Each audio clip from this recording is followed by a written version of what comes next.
So what had happened, it was Herpadur. It's Shuddy the Fucky. Of course. All right. Hang on. Take 17. Hey, smoke weed every day. ¿Qué pasó, cochinos and sucias? I'm that vato gallo, the chivalrous chauvinist. Welcome to another episode of Sucias Are My Favorite. Today's episode is Bedazzled. Why would I say Bedazzled? Now, some of you, or hopefully some of you, are aware of the movie named Bedazzled from 2000. The premise is, devil comes to Earth and gives a guy 7 wishes. Now, the one I'm talking about is the year 2000, the one with Brendan Fraser playing Elliot Richards and Elizabeth Hurley playing the devil.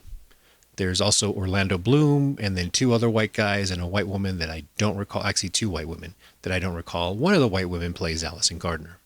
So the idea of this movie, or the reason I'm choosing this movie, is because in my mind, it illustrates well what a guy should try to be when he's trying to talk to girls. I'll also share at the end why I even like this movie out of a lot of romantic comedies that I've seen growing up.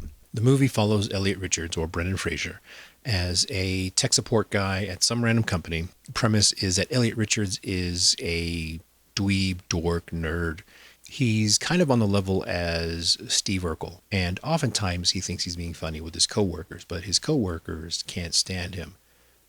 Fortunately, or unfortunately, Elliot can't read social cues, and he doesn't realize that they're annoyed with him and can't stand him, don't want to be around him. Going so far as giving him the wrong times of when they're going to be somewhere, and they're leaving as Elliot shows up, or lying to him, telling him, oh no, we're not going to go do anything tonight. Elliot shows up at the bar, and the coworkers are trying to hide, like, oh my God, who told him? How did he know we were here? And trying to avoid him. And Elliot tries to be funny or coy or use reverse psychology and say, you know what? I'm kind of mad at you guys, and I'm tempted to not hang out with you guys. And they're like, oh, well, yeah, that'll really teach us. You go ahead and leave us, Elliot. And Elliot's like, well, I'm going to let you slide this time, and slides in and tries to be funny. They just kind of tolerate him hanging around. Elliot sees the girl that he's fawning after, Allison Gardner, show up. And the coworkers notice Elliot fawning over Allison. And they're like, oh, yeah, you don't know her. You can't talk to her. You have no balls. Elliot says, oh, I've talked to her. I know her. And she's this and she's that. And she just broke up with her relationship and this, that. So he has a lot of information about her, but more from being a stalker rather than actually having any communication with Allison. And the coworkers realize this and say, oh, well, if you know her so well, if you're such good friends, why don't you just go say hi to her? Elliot's trying to, oh, no, well, she's busy and she's this. I don't want to bother her. Eventually, they get him to go talk to her. Elliot goes up, talks to her, and kind of reintroduces himself because she has no idea who she is, even though they spoke 3 years ago in June. I forget the date, but Elliot quotes, oh, yeah, it was June 6th, 3 years ago, and it looks kind of wet out there, isn't it?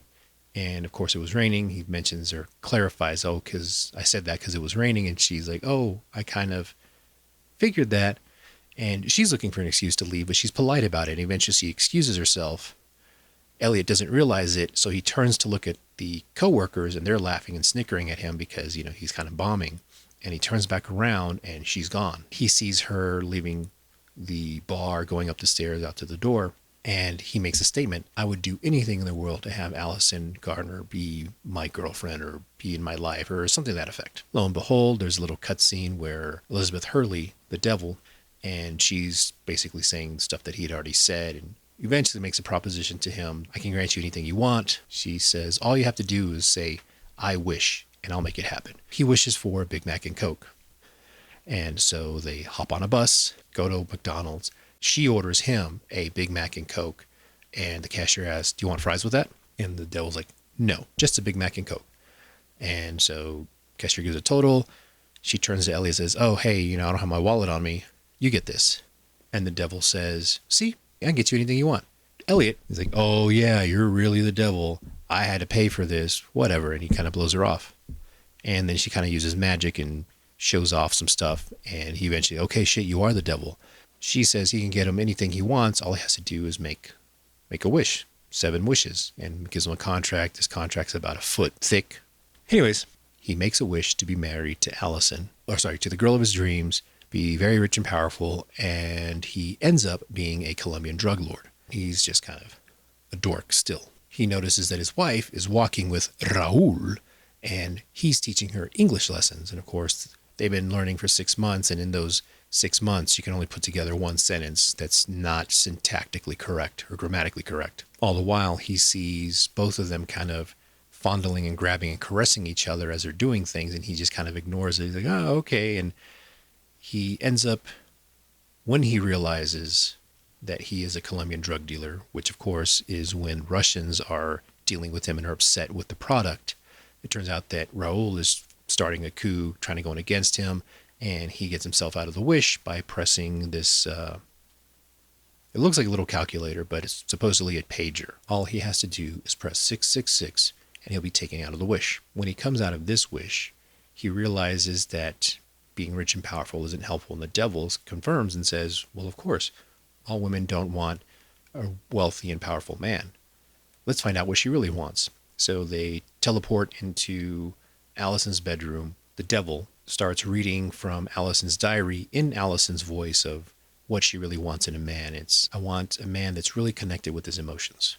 And so Elliot wishes to be the most emotionally sensitive man in the world. And while he's in that wish, Allison is kind of getting frustrated and trying to have a serious conversation with him. But every time she's ready to talk to him, he'll pull out a super fancy salad from a picnic basket, sketch her real quickly, and it looks like an amazing portrait, play a song off the cuff. But in between each interaction of these, he turns to look at the sunset. It's a beautiful sunset, and he starts to cry because it's emotionally moving to him. And then she pulls him out of it by saying, hey, you know, Elliot, we really need to talk. I need to talk to you. And if you're paying attention, you'll notice that the way she wants to talk to him is to tell him that she wants to break up with him or stop seeing him, even though they've been dating for 3 glorious, wonderful weeks. In comes in some of the other characters, which are his coworkers now as different people. One of the guys keeps kicking sand in Elliot's face, and Allison is kind of fawning over the guy that's kicking dirt in his face or sand in his face because they're at the beach. And so eventually Allison just wants to go with one of the guys and get railed because Elliot is too sensitive. So when he pulls himself out of that wish, he realizes with the devil that what he wants to be is big, strong, and athletic, to be more of a masculine man for Allison. But still, he was missing the social cues. On his following wish, he wants to be rich, but for something that he enjoys doing, that he's good at. So in this new wish, he ends up being 7'6", and it's amazing at basketball and breaking all kinds of league records. And at the end of the game, after winning the game, he scored over 100 points, breaking Wilt Chamberlain's record of 100 points in a single game. Sports commentators having a conversation with him and saying, essentially using big words, you know, good doesn't even define what type of game he just played. And Elliot has a confused look on his face, and he's like, yeah, well, you just got to give 110%, and there's no I in team, so you just got to do good and you'll be good and you are good, and, you know, all these typical or repetitive sports cliches. So he goes in the locker room. Allison Gardner comes in. She's a reporter for some magazine, and she keeps making sexual innuendos at Elliot that he's kind of just going over his head, essentially saying things like, you know, your ego must be so huge after winning a game, and I can't wait to go somewhere more private. Let's have a one-on-one interview, and, you know, being a seductress, trying to get him to go back to his place or hers to have sex. He says, yeah, sure, we can go do an interview. Let me just change real quick. So he opens up his towel. It was around his waist. We can't see it on camera, but she and he look down at his crotch, and she's like, oh my God. And he closes himself back up. And he's like, oh, you know what? I got to go. I just remembered I have this tiny itsy bitsy little thing I got to do. And he's kind of frustrated because he thinks she's talking about his penis, which she kind of is. And he kind of, okay, fine, go ahead. I'll see you some other time. Good luck with your job. He takes himself out of this wish.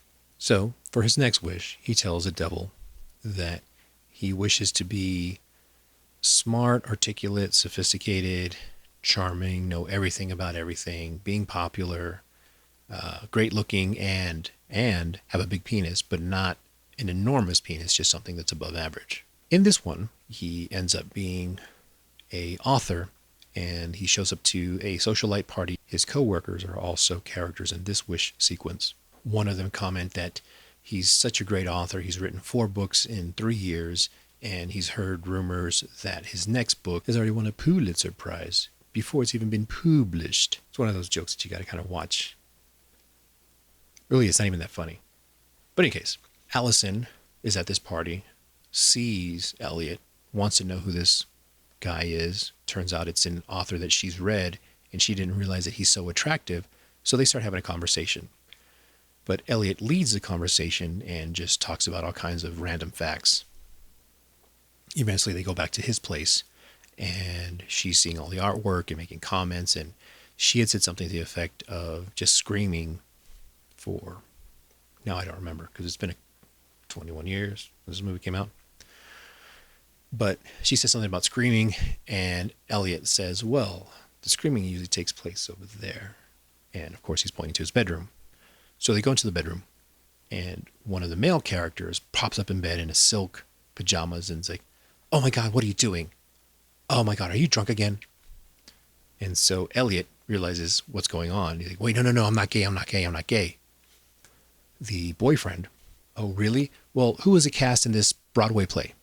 And Elliot just starts rattling off all the cast members, and he goes, well, it was so-and-so and so-and-so, but I presume you mean the original cast from 1970 whatever, and it's so-and-so. Oh my God, I am gay. And so he turns to Allison, wait, I'll prove it, I'm not gay. So he gives her a long, passionate kiss, and he pulls away her. Yep, I'm gay. And he shakes her hand and grabs his pager and whisks himself out of this one. He decides he's tired of chasing after Allison. And as each wish progresses, he kind of loses the dweebiness, the dorkiness, the nerdiness that he's had, and becomes more of not a better person, but more of a normal person, so to speak. So for this wish, this fifth one, he wishes to do something great for humanity. He wishes to be president of the United States. So he ends up being President Lincoln right before he's getting shot. And so he's trying to find excuses to get out of going to the play, doesn't want to see the play, doesn't want to sit in the box. He ends up telling the assassin to hang on, presses his little 666 to get out of this wish and gets shot, wakes up, and realizes he just doesn't want to have anything to do with the devil, that he still has 2 more wishes left, and he just wants to live his life normally and just get out of it and be done with it and not have to do this again. But the devil turns out, you only have 1 wish left. You've used 6. And he goes, no, this last one was President Lincoln. The one before that was a gay author, basketball player, emotional guy, and drug lord. That's 5. The devil says, you forgot the first one, the Big Mac and Coke.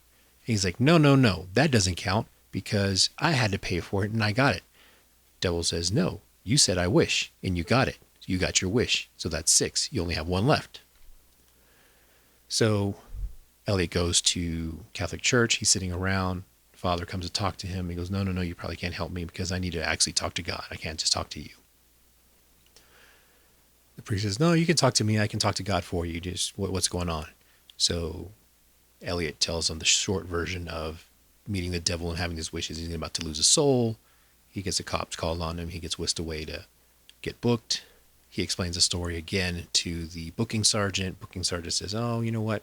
You're going to get locked up.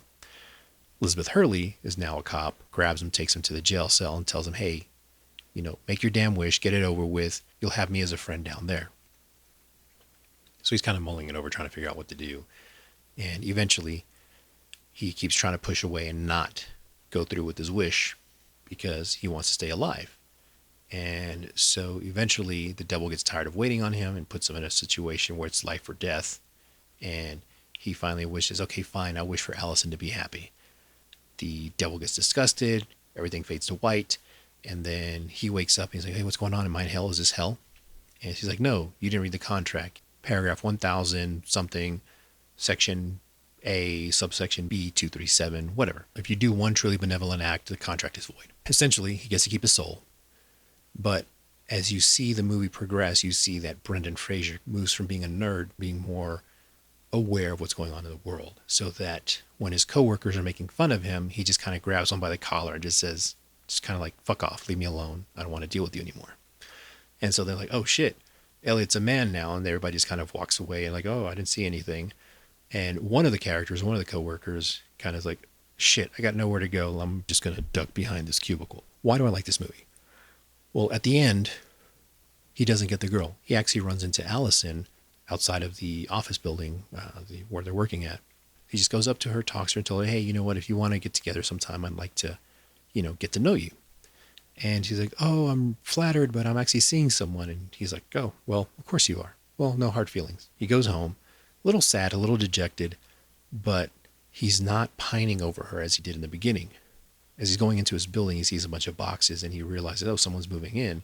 And he sees this new woman that's there, and it's Allison. Well, the actress that played Allison.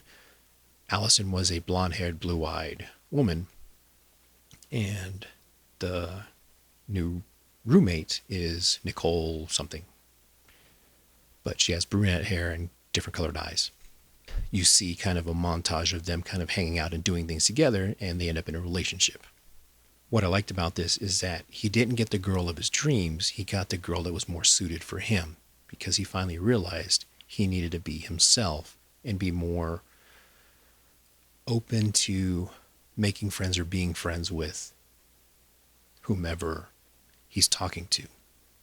And so for you guys out there that are having a hard time with women, I get it that you probably have this woman that you've been after, pining over, wanting, simping, whatever you want to call it, that's been in your life, and you've wanted her to be your girlfriend, to be your girl. Maybe you somehow fucked it up already, or maybe you just don't know what to do or what to say to her. The most important thing is that to not keep her on this pedestal. She is not up here. People have to earn that place to be put on a pedestal. You can't just put them there from the start. You also can't treat them as trash or beneath you or less than. You should treat everyone as equals. And so a better idea behind this is talk to them as if they were your friend already, or if they're a family member, because there's no expectation of sex with someone that you're already familiar with. And if you do, hey, I'm not a king shamer. But the point is, talk to them without the expectation of sex or without the expectation of them being your girlfriend. Just treat them as a human being, treat them as a person, and maybe it can grow into something that you want, something more. So that's the advice I got for you this week. Thanks for sticking around this long. If you like this episode, give it a like, leave me a review, share it with someone that might need to hear this. I'd really appreciate that. And remember, I love you. You're worthy of it. Till next time, besos.